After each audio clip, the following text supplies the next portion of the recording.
Sob nova direção. Esse é o tema dessa noite, sob nova direção. Essa expressão, sob nova direção, você já deve ter visto em vários comércios. Já deve ter visto em várias lojas. E qual é a ideia dessa frase? Estou sendo obrigado a ler aqui, irmãos. Você não sabe a luta que é fazer isso, tá bom? Mas eu combinei com a Lara que vou fazer isso. Já sai fora, né, Lara? Traduz aí, Lara, não ficar... Então, essa frase, ela traz a ideia de que aquele comércio, aquela loja, aquele restaurante, aquele ponto comercial, até aquele momento, não atingiu o sucesso desejado, né? O sucesso almejado. Mas a partir de agora, a partir esse novo momento que se coloca essa placa, com uma nova direção, uma reforma, quem sabe novos valores, novas propostas, aquele estabelecimento, aquele comércio se coloca novamente no mercado. E essa frase, essa expressão sobre nova direção, ela grita, venha nos conhecer. Já viu? Você olha para uma placa dessa, parece que ela está, venha nos conhecer. Mudamos, estamos sob nova direção.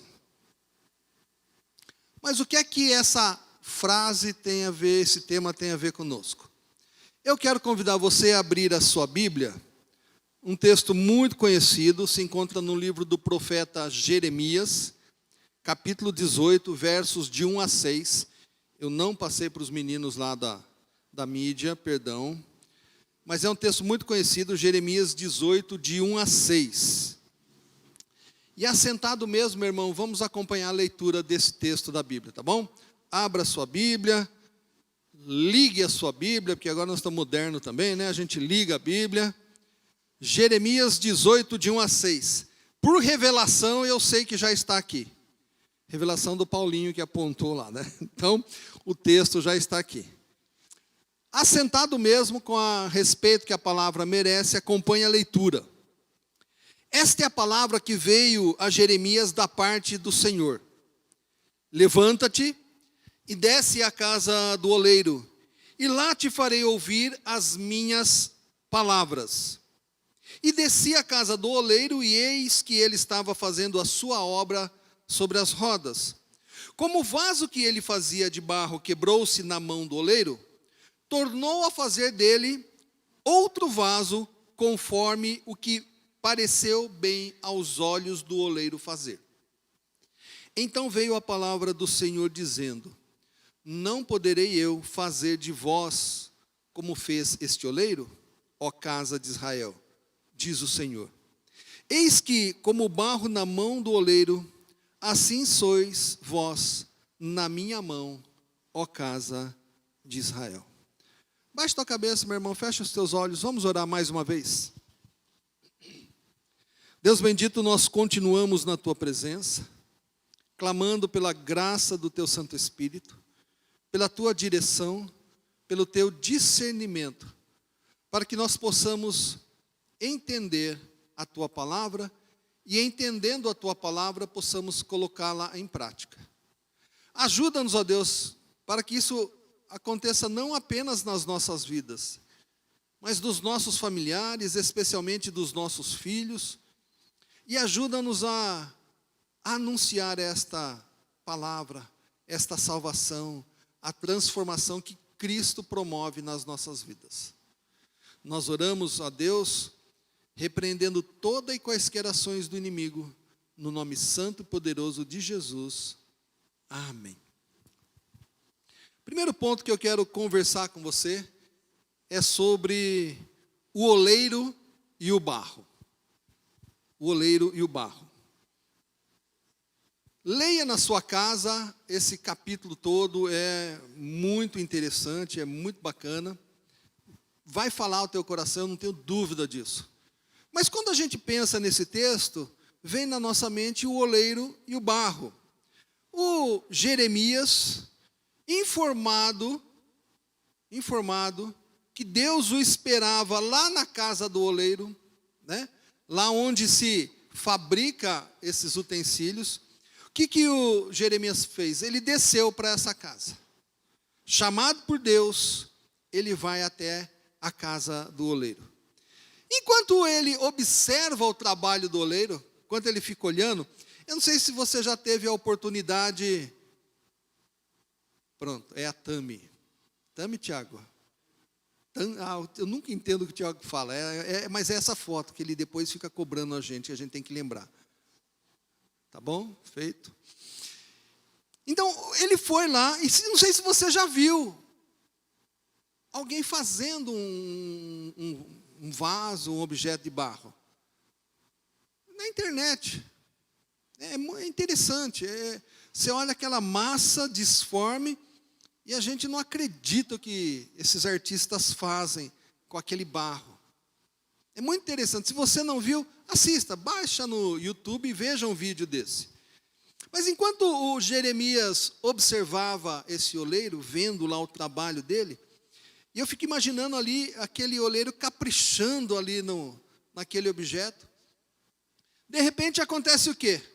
O que estava sendo feito com tanto esmero, tanto carinho, tanto cuidado, rodando ali, né, girando naquela roda, ele se desfaz.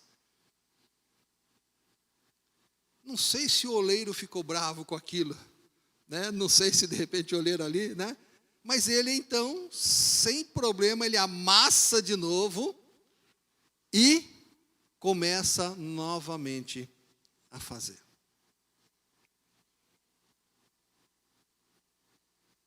É interessante que o fato daquele vaso se quebrar não impede o oleiro de fazer um novo vaso, um novo trabalho.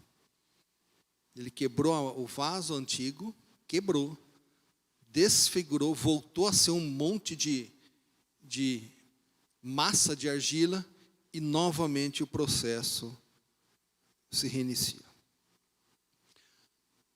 Isso foi o que o Jeremias viu. Está escrito. Agora, qual é o simbolismo? Eu gostei aqui, eu li uma vez um estudo sobre isso, e o autor chama de incidente. A quebra chama de incidente, né? Qual o simbolismo desse incidente? E claro, olhando para o texto bíblico. A fala de Deus para o Jeremias e a maneira clara como tudo vem à mente. Primeiro, meu irmão, eu não sei se ficou claro para você, mas Deus é o oleiro. Ficou claro para você? É aquele que tem todo o poder sobre aquele barro. É aquele que faz o barro, ou do barro o que ele quer. Da argila o que ele quer. A argila, o barro, é a nação de Israel. Também ficou claro para você, né? Quando a gente lê esse texto, isso eu não tenho dúvida disso. E a roda, já parou para pensar na roda?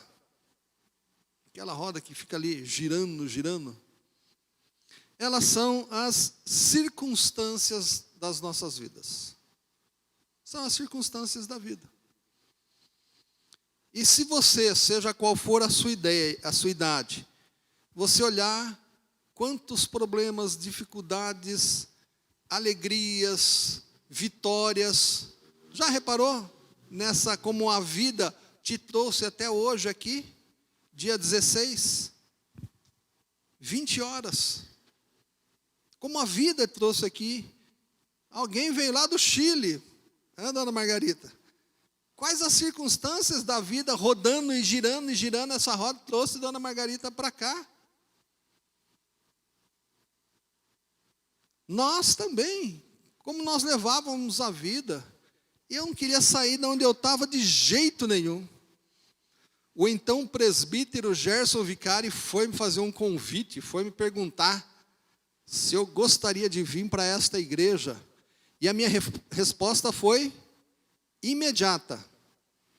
Não quero vir para o Itajaí. Mas as rodas, a vida girando e girando, nos trouxe, todos nós, até aqui.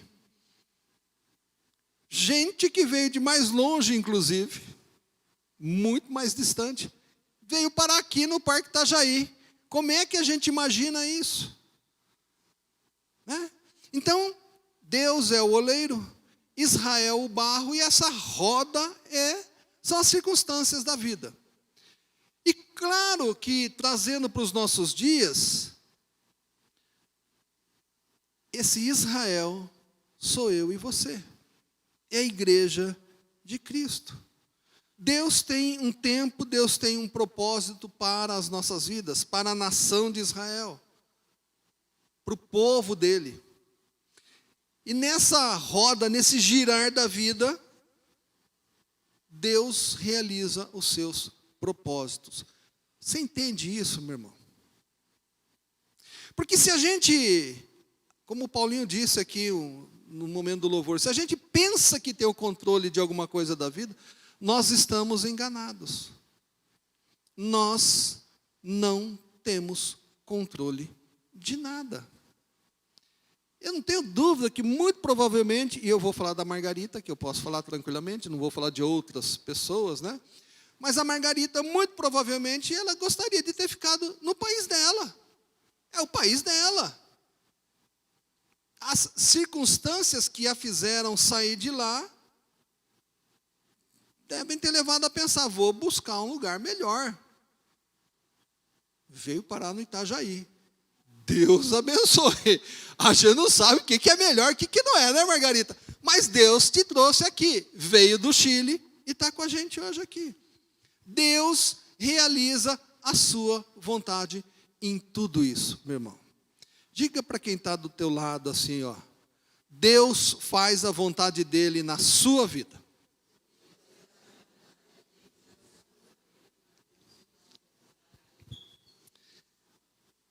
E pior, às vezes a gente acha que não é o melhor para nós. Vou esperar a Lara traduzir, porque essa foi complicada, né, Lara? Quando a gente passa por lutas, por dificuldades, por desafios, ninguém gosta. Ninguém gosta. Quando a gente briga com a esposa, briga com o marido, perde o emprego, fica doente, começa a namorar o Igor. Brincadeira, o Igor é legal. Quando a gente passa por todos esses rolos, a gente nunca gosta. A gente está sofrendo, são desafios. Mas eu quero dizer para você, meu irmão, minha irmã, que Deus tem o controle de tudo. Deus tem o controle de absolutamente todas as coisas. Essa roda que parece muito doida, e se você olhar num desses mecanismos para fazer a arte com a argila, você vai ver. Se você olhar muito para a roda, eu não sei você, eu tenho labirintite. Traduz essa, hein? Labirintite. Eu vejo esses negócios e eu fico com tontura. Eu passo mal. E muitas vezes a vida nos faz assim, né? A gente passa por tantas coisas que a gente vai ficando ruim, a gente vai ficando mal. Mas saiba, meu irmão e minha irmã, que Deus tem o controle de tudo. Absolutamente tudo. Ele é soberano. Ele é soberano, ele tem o controle. A pergunta que ele faz para o Jeremias: não poderei eu fazer de vós como fez este oleiro?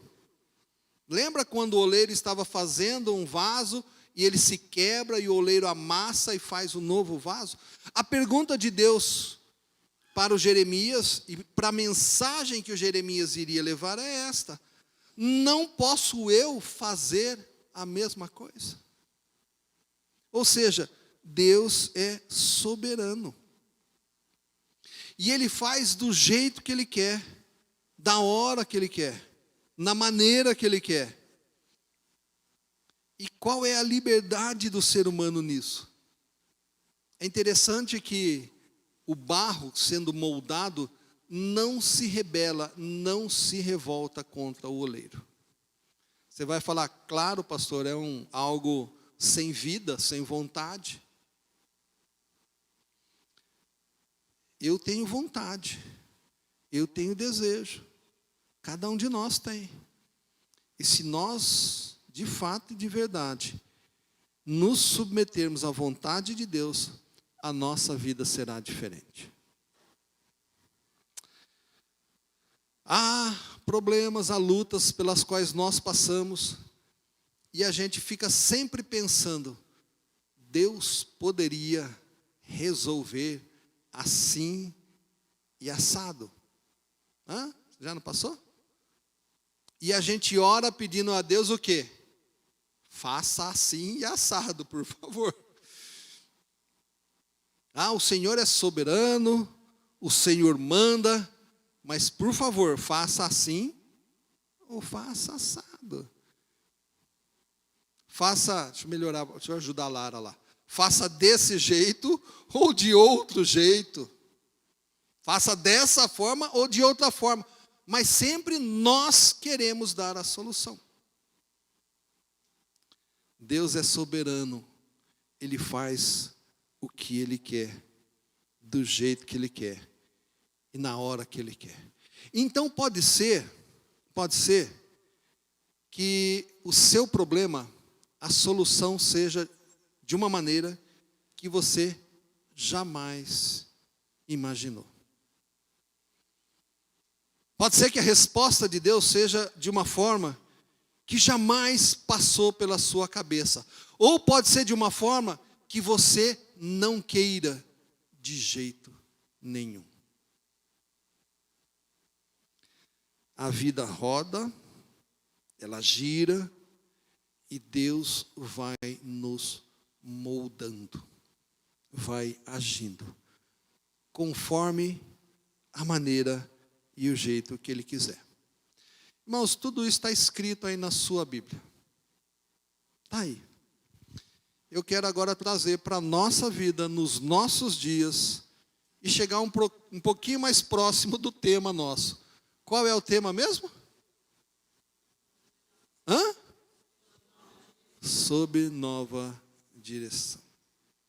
Então a proposta que eu quero trazer para você, a reflexão que eu quero trazer para você aqui, é uma retomada de rumo, de direção, tanto por nós individualmente, como pela igreja como instituição.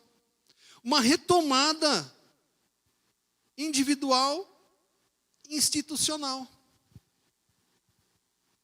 Individual, nós precisamos o quê? Resgatar nas nossas vidas, no nosso comportamento, valores bíblicos, valores que são antigos. O que Cristo propõe para nós, Ele propôs há 2000 anos atrás. Você pode falar assim, poxa, mas isso é velho, hein, pastor? Isso é antigo. Mas é absolutamente atual. São valores que não perdem a sua qualidade nas eras. Se Jesus demorar para voltar mais 5.000 anos, jamais esses valores vão perder o sentido. Se Ele voltar daqui 1 ano, não perdeu o sentido. O ser humano quer impor isso. O ser humano quer dizer, isso é antigo. Isso é velho. Isso não vale mais. Mas vale. A palavra de Deus vale hoje e vai valer para sempre.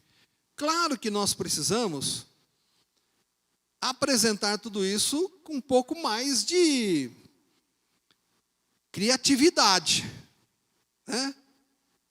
Se a gente for pensar o modelo de igreja dos nossos dias, pastor de paletó, de terno, de gravata, ele é da década de 50, que nós importamos dos Estados Unidos, que veio lá de 1880 e poucos que vieram para o Brasil. Esse é o modelo. Na criatividade, na atualização da maneira como apresentar a mensagem, nós podemos fazer. Não tenho dúvida disso. Mas a mensagem não pode mudar nada. O conteúdo dela não pode mudar nada. Que Jesus é o Senhor, nós não podemos deixar de falar. Que o ser humano é pecador, e a gente pode falar dos pecados que nós cometemos, também não podemos deixar de falar. Isso precisa ficar muito claro nessa apresentação, nessa mensagem. Nós precisamos passar por esse processo para que a gente possa dizer para as pessoas, para a cidade, para o bairro, que nós estamos de fato sob nova direção.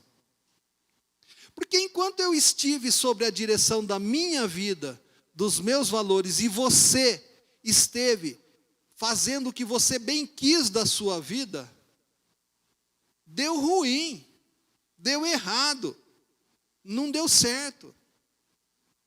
Quem precisa dominar a minha vida e a sua vida é Deus, é Jesus Cristo, os valores que Ele deixou para a gente aqui na Bíblia. Se o pastor é mais modernoso e usa como é que chama esse negócio aqui mesmo? Tablet. Se o pastor é um pouco mais tradicional e usa uma folhinha feita à mão, sem problema, Gerson. Está lá. Mas a mensagem e o conteúdo tem que ser da Bíblia. A nova direção que nós devemos apresentar para o mundo é essa. Não eu faço o que eu quiser, mas eu faço aquilo que Deus me orienta. Diga para quem está do teu lado assim. Peguei vocês, hein? Tenha Cristo como Senhor da sua vida. Pode dizer.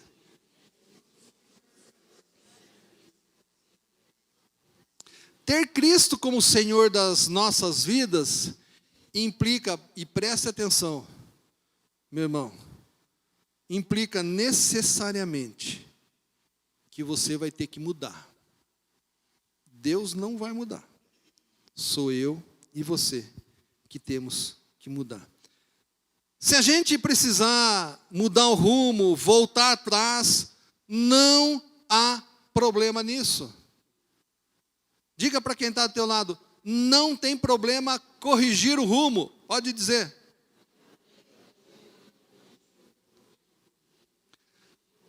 O apóstolo Paulo, na segunda carta à igreja de Corinto, capítulo 1, verso 8, o Paulo chegou num ponto de tantas lutas, tantas tribulações, que ele estava desistindo. Diz assim o texto: irmãos, não desejamos que desconheçais as tribulações que atravessamos na província da Ásia, as quais foram muito acima da nossa capacidade de suportar, de tal maneira que chegamos a perder a esperança da própria vida. O perigo, ele parece muito grande para você? O problema, ele é complexo demais? O pecado é grave demais? Você olha ao redor e não enxerga a saída, não vê solução, sente esse peso da morte sobre a sua vida, como Paulo comenta que passou lá na Ásia. Quando nós olhamos para a história, grandes homens e mulheres de Deus tiveram esses momentos na vida deles. E a gente vê, alguns chamaram a noite escura da alma. problemas, dificuldades, desafios tais que não se enxergava a solução. E a sensação é de morte. Mas aí a gente percebe que esses homens e mulheres descobriram em Deus,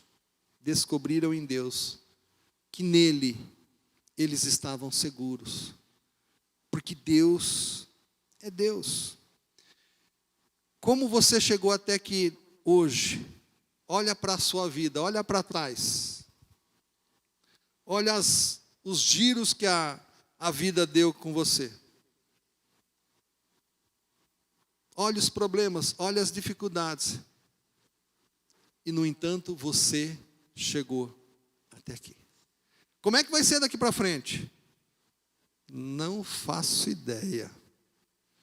Mas eu tenho uma certeza e uma convicção de que Deus tem o controle de todas as coisas. Quando a gente olha para a nossa história e vê como a gente chegou aqui, a gente percebe, em primeiro lugar, que nós precisávamos passar por tudo que passamos. E nessa luta, nesses desafios, a gente aprendeu a confiar em Deus. Para e pensa um pouquinho nas lutas que você passou, nos desafios que você passou. Pensa lá no comecinho, quanta arrogância sua e minha. Eu posso, eu faço, eu sei. E tem gente que ainda colabora com o ego da gente. Papai sabe tudo, responde tudo, esse tipo de coisa. Vocês estão dando risada aí, não estão entendendo, mas é coisinha familiar, tá vendo? Eu aproveito do púlpito para dar indireta, tá vendo? A gente faz isso também, né? A gente tem o ego da gente. Mas vem Deus, vem as circunstâncias da vida, e elas nos colocam no devido lugar. Onde a gente aprende e a gente entende que quem é Senhor é Deus. Não sou eu, não é você. Em segundo lugar, esses problemas que a gente passou, essas lutas, nos ajudam também a mudarmos a nossa postura, mudarmos o nosso comportamento. Durante muito tempo na minha vida, eu orava para Deus: ah, Senhor, tem misericórdia de mim. Olha para o meu problema. Olha para a minha necessidade. Fulano está fazendo isso contra mim. Olha que injusto. A gente olha só para o nosso umbigo. Às vezes a gente não consegue ver, né? Mas eu sei que eu tenho um umbigo aqui em algum lugar. E quando a gente fica só olhando para a gente mesmo, a gente tem essa tendência de só olhar, de achar que só nós temos problemas, só nós temos dificuldades. Mas quando a gente passa por essas lutas e a gente começa a aprender, começa a ser modificado por Deus, a gente começa a olhar para o outro. Deus, tem misericórdia do fulano que está fazendo isso contra mim. Ele não te conhece. Ele não sabe quem é o Senhor. Antes eu falava: Senhor, vem com a tua mão poderosa, com o teu fogo, desce fogo do céu e consome o fulano de tal, a Beltrana. Não era assim? Aí a gente vai passando, a gente vai aprendendo. Deus tem misericórdia, porque Ele não te conhece. E Ele faz, e Ele age sem saber quem é o Senhor. Esse é o tal de amar o seu inimigo. Orar por aquele que vos persegue. Entende? Então, quando nós vamos passando por tudo isso, e a gente vai aprendendo. A gente vai aprendendo. Esta é a palavra que veio a Jeremias da parte do Senhor.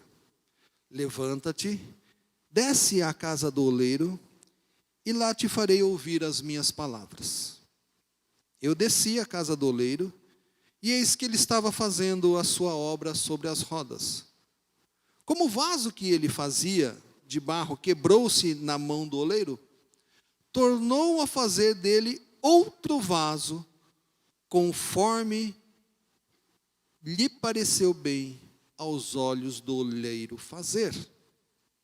Então veio a mim a palavra do Senhor, dizendo: não poderei eu fazer de vós como fez este oleiro, ó casa de Israel. E aqui eu quero substituir ó casa de Israel por ó IPI do Parque Itajaí. Nesse caso Deus permite, viu? Fique tranquilo. O mudar, não mudar uma vírgula e nada é num outro significado, tá bom? Então eu vou reler, colocando a IPI do Parque Itajaí aqui, trazendo para o nosso contexto. Não poderei eu fazer de vós como fez este oleiro, ó IPI do Parque Itajaí, diz o Senhor. Eis que como barro na mão do oleiro, assim sois vós na minha mão, ó casa de Israel. Eu quero encerrar com alguns versículos esparramados na Bíblia. Isaías 29:16. Vós tudo perverteis, como se o oleiro fosse igual ao barro, e a obra dissesse do seu artífice: não me fez, e o vaso formado dissesse ao oleiro: nada sabe. Olha que loucura. Isaías 45:9. Ai daquele que contenda com o Criador, o caco entre outros cacos de barro. Porventura dirá o barro ao que o formou: que fazes? Ou a tua obra não tens mãos? Isaías 64:8. Mas agora, ó Senhor, tu és o nosso Pai, nós o barro e tu o nosso oleiro, e todos nós a obra das suas mãos. E para encerrar, no Novo Testamento, Romanos 9:21. Ou não tem o oleiro poder sobre o barro, para da mesma massa fazer um vaso para a honra e outro para a desonra? O que é que esses textos mostram? Soberania de Deus. Ele faz do jeito que Ele quer, na hora que Ele quer, e da maneira que Ele tiver vontade. Nós não podemos fazer absolutamente nada. Mas a gente pode aprender a aceitar tudo isso e sermos felizes nas mãos do Senhor. Baixa tua cabeça, fecha os teus olhos mais uma vez. Deus bendito, nós continuamos na tua augusta presença, tendo plena consciência, Deus, que o Senhor é o autor e consumador das nossas vidas. O Senhor criou todas as coisas. Tudo foi feito pelo Senhor e para o Senhor. Pela tua palavra, pela tua vontade, tudo veio a existir. Pela tua ordem nós fomos criados. E o teu Santo Espírito soprou vida sobre nós. Boneco de barro, feito pelas tuas mãos, mas que passou a existir e passou a ter vida, quando o teu Santo Espírito soprou vida sobre nós. Ajuda-nos, ó Deus, a de fato vivermos essa realidade que a tua palavra nos mostra. Perdoa-nos, ó Deus, as vezes que nos afastamos do Senhor. Tem misericórdia deste teu povo, desta tua igreja. Tem misericórdia de cada um de nós e das nossas famílias. Ajuda, Senhor Deus, o teu povo esparramado por toda a terra. Nós oramos por Cristo Jesus. Amém.